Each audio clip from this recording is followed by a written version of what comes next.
Hey, my name is Greg and I'm an instructor with Boreal River Rescue, and I've been a whitewater canoe guide for the last 10 years.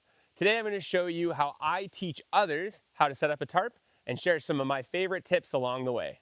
One of my favorite tarp setups is the ridgeline. I like it because it's simple, it's easy to set up, and it only needs 2 knots. It's also really versatile. When I'm teaching how to set up the ridgeline, I really like to focus in on 3 things. I like to focus on the anchors, the angles, and the knots. There are lots of ways to tie a bowline, and I find that this way is the easiest to teach. So follow along with me. So first I will put a twist in my rope and make a bite or a loop. I'm going to put my fingers through and pinch towards my belly button and tighten off. So I've tied a little slip knot. I'm going to take my working end, I'm going to pass that end through the rope. And now I'm just going to cinch that slip knot down over the working end.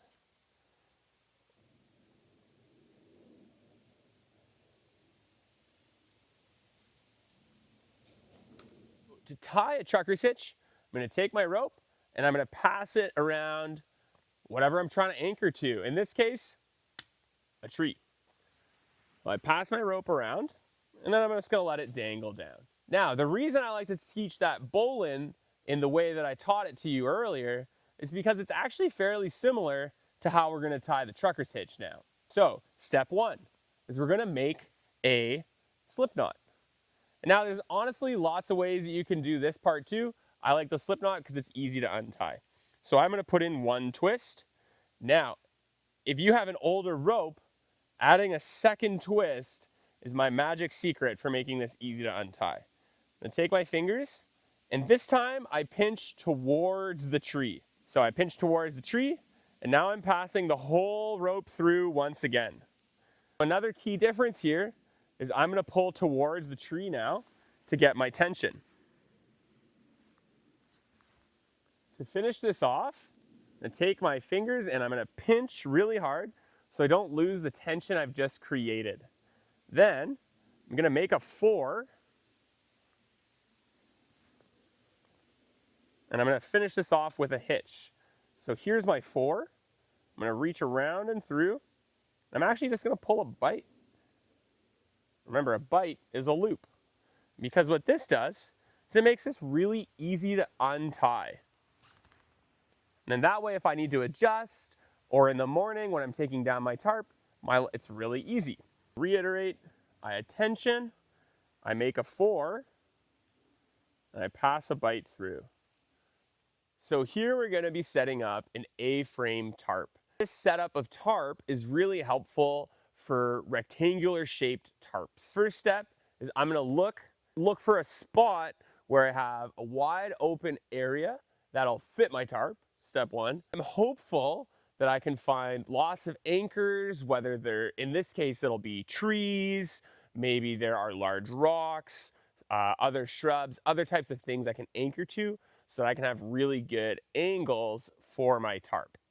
And so here I've got a great location. It's kind of flat. It'd be good for hanging out in underneath my tarp. And I have tons of trees all around, so I should be able to find some for my tarp. Now, what I'm gonna do, I'm gonna think about where I want my tarp to end up. I want it set farther towards my right side here. So I'm gonna tie my bowl into this tree with a bunch of rope just so I can have it farther away. I'm gonna tie it a bit high so that I can get in and get out underneath. I love a nice tarp that I can walk in and out of. So here, I'm gonna go a bit above my head and I'm gonna tie up that bowline to start. Now I've got a pretty long rope here, so I'm actually just gonna take a bite or a loop, and I'm gonna pretend that this bite or loop is the end of my rope. And then that way, I don't need to pull the whole rope through. Often when I'm teaching students at first, using the bite can be a little confusing to them. So I will save that tip for a bit later, once they've experienced the pain of pulling meters of rope through that hole.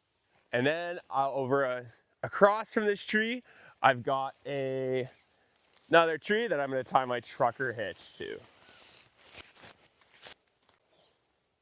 Got quite the rat's nest.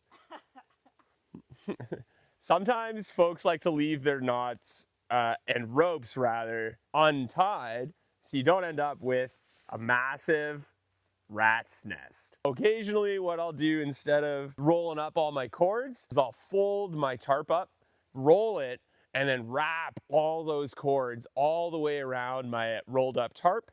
And that way, when I'm setting up my tarp in the dark at night, I'm not dealing with. So now on this side, I'm gonna tie my trucker's hitch so I can get my ridge line nice and tight. I want this line to be as tight as possible so that as I tie my other lines, my other corners, it's not gonna pull my tarp down and make it way shorter. When I'm teaching with students here, this is a great opportunity to encourage some teamwork, have them working together. That can encourage some lateral transfer of movement between students because maybe one student who really understands the trucker's hitch can help another student who's still kind of like figuring it out. They can help them learn better. It's kind of a double win because you're fostering some community building with your group and they're teaching each other, which is pretty cool. Another spot where it's handy to have a friend is pinching this knot. A ridge line. Now that we've set up the ridge line, we're going to start working on the corners. When I'm tying off my corners, I'm always thinking about the angles that I'm tying the cords at. So if we zoom in here, you'll see that I'm trying to pull equally on the short end and the long end.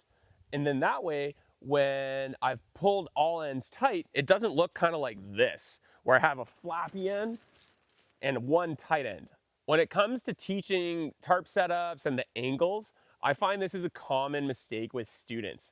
And they'll often have ropes that are pulled in different directions that don't really split the angle. It's really obvious that it's pulling in a weird direction. I might offer some corrections, but if it's generally fine and it'll work, I might let it fly so that they have that opportunity to experience the success, or maybe they'll see it themselves and fix it themselves. I don't want to micromanage as they're learning. Now, sometimes students will ask me, hey Greg, why are we using a trucker's hitch for all these corners? I could just wrap my rope around the tree and tie it off. That is super valid. That's one way of tying off your corners on your tarp. I like to use the trucker's hitch for a few reasons. It's easy to tie and it's quick to tie. It's also easy to untie. And lastly, it's easy to adjust if it's raining. Now that I have my first corner tied off, I'm going to go around to the other three corners and tie them off the exact same way. So for this last corner, I'm going to show you another trick that I like to use, and it's a tool that I'll teach students who are feeling pretty comfortable with their knots, and they have the capacity to learn a third hitch. The hitch we're going to use is the clove hitch. Now, what I'm going to do is I'm going to use a clove hitch to attach the rope to this paddle, and I'm going to anchor the rope to the ground. This achieves two things. I get more height on my corner, and I avoid having a rope that extends really far out to another tree. And that can become a big tripping hazard, or it has potential for someone to walk into it and get clotheslined. I work with a lot of kids and younger adults. And they have a tendency to run into anything they can.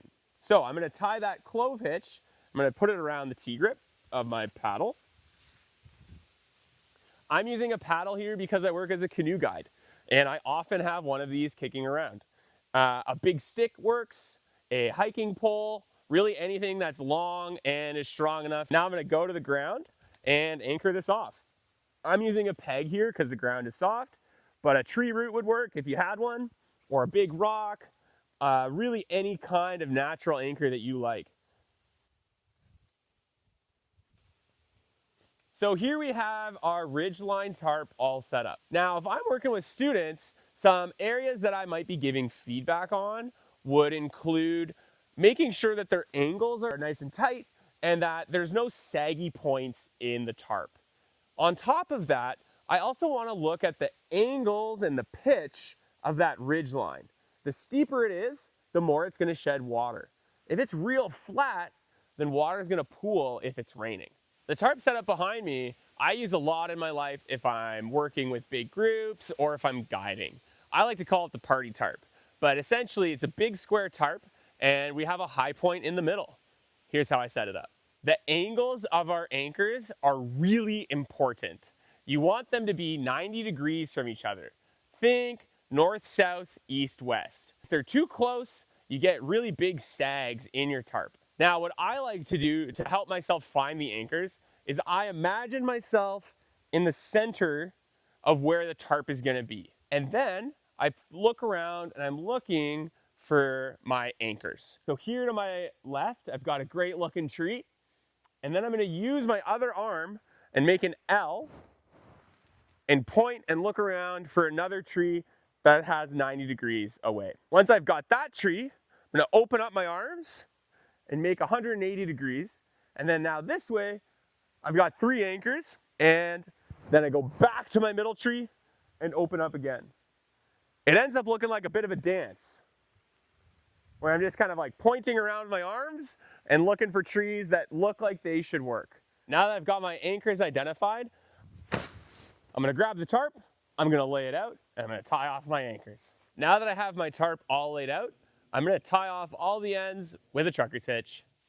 So now I've got my tarp tied off. Here we're using trees all around, and the trees are set back. So I've tied my anchors around chest height and tied them really tight. However, if the anchors are close in, I might need to leave a little bit of slack so that once I put in my center pole, I can actually still lift up that middle of the tarp. It's not too tight. Similarly, if I'm using anchors on the ground, I might need to have the same consideration so that I have enough rope to achieve the height of tarp that I'm looking for.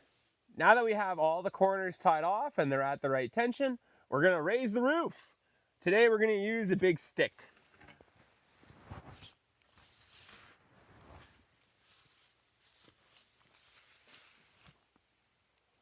So when I'm teaching how to set up the party tarp, I find there are 2 common mistakes. The first is that the anchors might be too close together.